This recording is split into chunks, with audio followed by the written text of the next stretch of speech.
വയനാടിൻ്റെ സ്പന്ദനം എന്ന് പറയുന്നത് ആ അർത്ഥത്തിൽ ഇനി നമുക്ക് തിരിച്ചു പിടിക്കേണ്ട ഒരു സ്പന്ദനമാണ്. ദുരന്തമുഖത്ത് മരവിച്ച് നിൽക്കേണ്ട ഒരു ജനതയല്ല നമ്മൾ. തീർച്ചയായും നമ്മൾ ആ സമയത്ത് ഒരുപാട് മനുഷ്യർ വയനാടിന് സഹായഹസ്തവുമായി എത്തി. ഒരുപാട് സാമൂഹ്യ പ്രവർത്തകർ, സർക്കാരിൻ്റെ നേതൃത്വത്തിലുള്ള പ്രതിപക്ഷത്തിൻ്റെയും സർക്കാരിൻ്റെയും സഹകരണത്തോടു കൂടിയുള്ള എണ്ണയിട്ട രീതിയിലുള്ള ഒരു രക്ഷാപ്രവർത്തനമാണ് നമ്മൾ കണ്ടത്. അടിയന്തര ദുരന്തമുഖത്ത് കേരളം ഒരു മാതൃകയാവുന്നത് എല്ലാവരും കണ്ടു. പക്ഷേ എല്ലാവരും ഇനി പിരിഞ്ഞു പോയി കഴിഞ്ഞാൽ വയനാട് മാത്രം ബാക്കിയാവും. ദുരന്തമുഖത്ത് അവശേഷിക്കുന്ന വയനാട്ടുകാരെ ആര് ചേർത്ത് പിടിക്കും? എല്ലാ ദുരന്തമുഖങ്ങൾക്കും ശേഷമുള്ള ചിത്രം അതാണ്.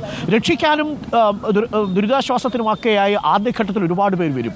പക്ഷേ സമയം കഴിയുന്നതോറും അവരവരുടെ ജീവിതങ്ങളിലേക്ക് തിരിച്ചു. നമുക്ക് അവരെ കുറ്റം പറയാൻ കഴിയില്ല. അങ്ങനെ പോയി കഴിഞ്ഞാൽ ആ മനുഷ്യരുടെ ജീവിതത്തിന് ഒരു ഉണർവ് കൊടുക്കണമെങ്കിൽ നമ്മുടെ ശ്രദ്ധ പതിയേണ്ടതുണ്ട്. പി വി അൻവർ എല്ലാ ദുരന്തമുഖങ്ങളിലും ഈ പ്രശ്നമുണ്ട്. കാര്യം ദുരന്തമേൽപ്പിക്കുന്ന ഒരു ഞെട്ടലിൽ ഒരുപാട് പേര് വരും, ഒരുപാട് മാധ്യമ ശ്രദ്ധയുണ്ടാവും, സഹായമുണ്ടാവും. പക്ഷെ അത് കഴിയുമ്പോൾ ഇതേപോലെ മനോഹരമായൊരു പ്രകൃതി എന്നുള്ളതൊക്കെ തിരിച്ചു പിടിക്കാൻ ഒരുപാട് സമയമെടുക്കും. പക്ഷെ അപ്പോഴേക്കും ഒരുപാട് പേരുടെ ജീവിതം തന്നെ കൈവിട്ടു പോകുമല്ലേ? ഇല്ല, എനിക്ക് പ്രത്യേകിച്ച് റിപ്പോർട്ടർ ടിവിയോട് പറയാനുള്ള ഒരൊറ്റ കാര്യത, ഇതൊക്കെ നിങ്ങൾ അനുഭവിച്ചതാണ്. ഇപ്പോഴും ഇതിൻ്റെ പല ഭാഗങ്ങളും അനുഭവിച്ചുകൊണ്ടിരിക്കുകയാണ്. സ്വാഭാവികമായിട്ടും ഇതിൻ്റെ ഒരു ഓളം കഴിയുമ്പോൾ നമ്മൾ എന്തൊക്കെ പറഞ്ഞാലും ഏതൊരു കാര്യത്തിനും അതിനൊരു ടൈം ലിമിറ്റ് ഉണ്ട്. ആ ലിമിറ്റ് കഴിയുമ്പോൾ ഇവിടെ അരുൺ സൂചിപ്പിച്ചതുപോലെ മറ്റുള്ളവർ പിരിഞ്ഞു പോകും. ഇപ്പോൾ ഇവിടെ തന്നെ ഇപ്പോൾ ഈ ദുരന്തമുഖത്ത് ഈ ദുരന്തം അനുഭവിച്ച ഉരുൾപൊട്ടലുണ്ടായ പ്രദേശത്ത് ആളുകളെ സഹായിക്കാൻ ഈ പറയുന്ന പൊതുപ്രവർത്തകരും ഗവൺമെൻറ്റും സംഘടനകളും ടെലിവിഷൻ ചാനലും ഒക്കെ ഉണ്ട്. എനിക്ക് റിപ്പോർട്ടർ ടിവിയോട് പ്രത്യേകം പറയാനുള്ളത്, ഇതോടൊപ്പം ഇപ്പം ഈ ഒരു സാഹചര്യത്തിൽ തൊഴിൽ നഷ്ടപ്പെട്ട ഒരുപാട് ആളുകൾ പട്ടിണി കിടക്കുന്നവരുണ്ട്. അവരാരും അറിയില്ല, അവരെ ഒരു സ്ഥലത്ത് പോയിട്ടും കൈനീട്ടില്ല. അപ്പോൾ അവരെ ഗവൺമെൻറ്റിന് അതിന് എന്താ പറയുക സഹായിക്കുന്നതിന് പരിമിതികളുണ്ട്.